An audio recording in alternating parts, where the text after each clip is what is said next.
अरे आ गए सब लोग। शुरू करते हैं। कहानी है एक नदी की। वैसे कहानियां बड़ी दिलचस्प होती है। एक कहानी इंसान की खोज की है, एक कहानी आग की है। कोई कहानी हंसाने के लिए है तो कोई रुलाने के लिए, पर सब कहानियां हैं हमारे इतिहास और तजुर्बे के आईने हैं। ये उन जुगनुओं की तरह है जो अनजाने अंधेरे में तारों की तरह चमकते हैं। तो एक बार एक नदी की मछली किसी तरह जंगल का राजा बन गई।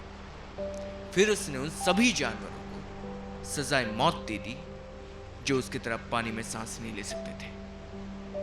बस, खत्म कहानी।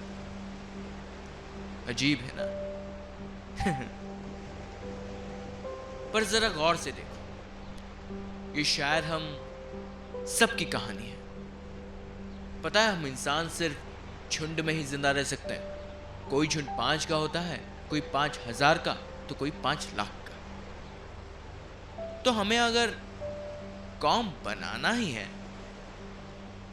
तो किस बुनियाद पे बनाए? दूसरी कहानी से, एक लड़का था, जंगल में रहता था। पूरे जंगल में उसके अलावा कोई और इंसान नहीं था। ना तो वो किसी से बात कर पाता था, ना ही किसी की बातें सुन पाता था। दुखी लड़का पूरे जंगल भटकता रहा। एक बार ऐसे ही भटकते भटकते वो जंगल के पार के एक कस्बे में जा पहुंच गया। अब ना तो उस कस्बे की बोली उस लड़के को आती थी, ना ही उस लड़के की बोली वहां के लोगों को। लड़का सबसे घुलना मिलना चाहता था, पर कैसे?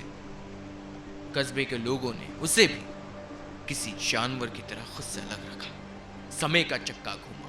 लड़का अब लड़का नहीं रहा, पर उसके अंदर का गुस्सा उतनी ही जवान थी जैसे मानो कि उसके साथ जानवरों जैसे सलूक करने वाली बात कली की हो।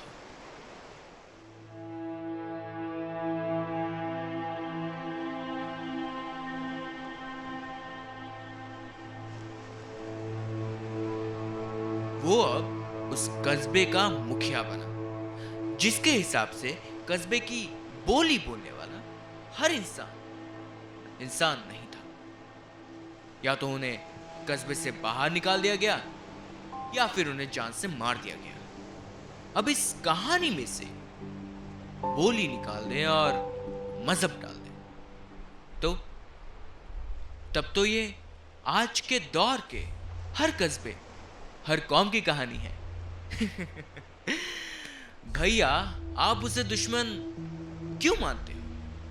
वो हमारे धर्म का नहीं है, वो हमारे मजहब के रीतियों को तोड़ देगा, वो हमारे कौम के लिए कयामत है।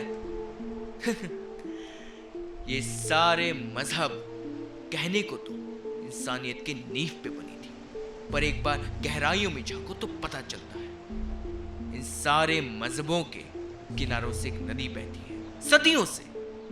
वो ना ही खारी है, ना ही साफ, पर उसका रंग है गाढ़ा लाल।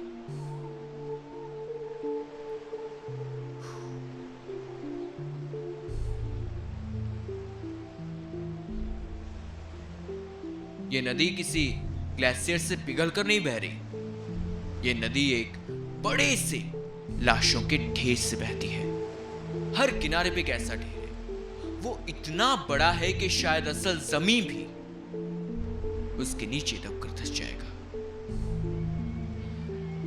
बहुत से आवाज खामोश होकर इस ढेर में दाखिल होते रहते हैं। रोजाना बहुतों को इस ढेर में शामिल होने का डर जताया जाता है।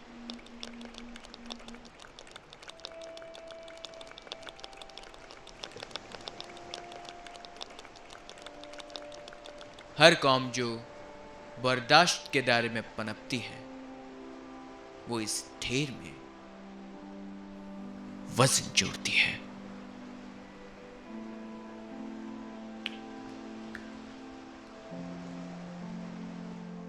आज भी वो नदी दिखती है हमारे दिलों में, हमारी गलियों में। आखिरी बार बैंगलोर में दिखी थी, बहुत साल पहले गोधरा में बही थी। अभी कुछ दिनों पहले स्वीडन में दिखी थी। ये तो बस कुछ वाक्य है।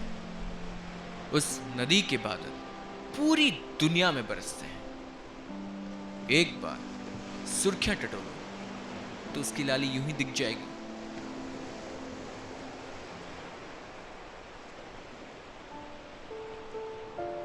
हर मजहब के किनारों से उसकी लाली बढ़ती रहती है। ये नदी एक खून की नदी है। ये नदी इंसानों की बनी है, इंसानों से बनी है।